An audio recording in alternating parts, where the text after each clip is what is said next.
In 2 weeks will be the Sanctity of Human Life Sunday. And so I wanted to kind of give a preview for that, kind of talk about it and consider it, get our hearts warmed up to consider the sanctity of human life, especially the life of the unborn.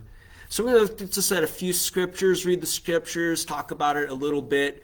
And I want to first start off looking at Luke chapter 1, verse 24 and 25. And it says this, "And after these days, his wife Elizabeth conceived, and for 5 months she kept herself hidden, saying, 'Thus the Lord has done for me in the days when he looked on me to take away my reproach among people.'"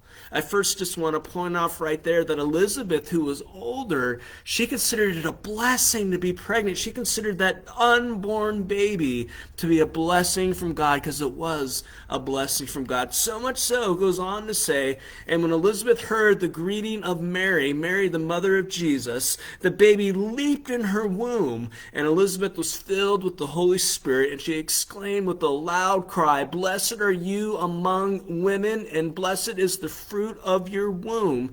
And why is this granted to me, that the mother of my Lord should come to me? For behold, when the sound of your greeting came to my ears, the baby in my womb leaped for joy.'" And so we see an interaction between one unborn child and another unborn child, and the greeting of the aunt, as it were, and then that baby leaped within the womb of Elizabeth. John the Baptist was even filled with the Holy Spirit in the womb, showing that that is a full human being, still being developed and not yet born, but still a full human being. And that's not the case just with in the very beginning of time. Job even said this, Job 31:15, "Did not he who made me in the womb make him? And did not one fashion us in the womb?" You see, God didn't just create Adam and Eve and then kind of let creation do its own thing. No, he is intimately and intricately involved in making of every single person in the womb. That's how special they are from the point of conception. In a very famous and familiar psalm, Psalm 139, verses 13 through 18, David exclaimed, "For you, that is the Lord, formed my inward parts. You knitted me together in my mother's womb," which could be talking about our DNA, God making our DNA. "I praise you, for I'm fearfully and wonderfully made. Wonderful are your works. My soul knows it very well.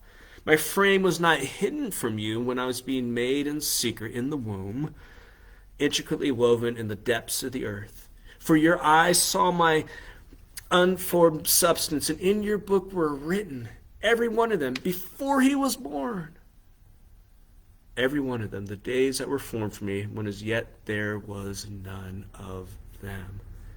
What a precious, precious thing to remember, that God was involved in the making of King David before he was born, and every single person.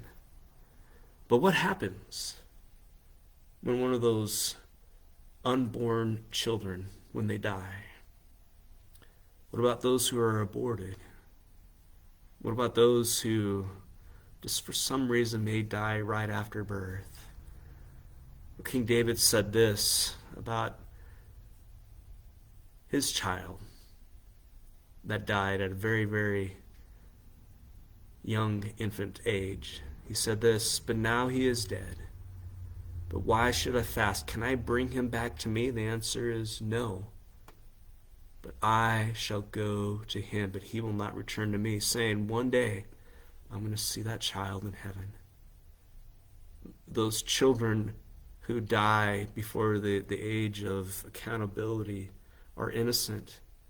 Those children who are killed in abortion are innocent and they are also up in heaven. They will be seen again. That's not how our society looks at it.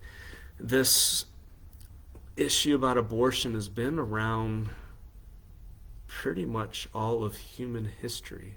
It's been called different things, but really it's the worship of Moloch.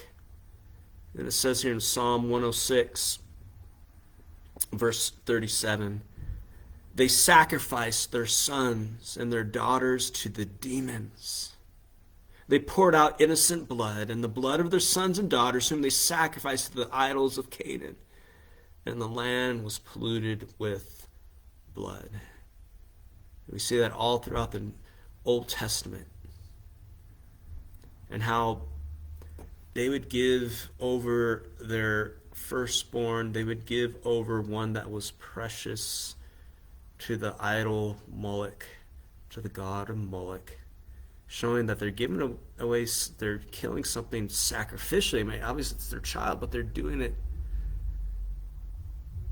and it's an act of murder. It's an act of killing innocent blood, which God hates. And we should hate too. Yes, we want to love and support everyone, but in the same way, we want to frown upon and not support abortion. Let's be pro-life, as God is not only the author of life, He is life. There'd be no life without Him. Well, thank you for joining me.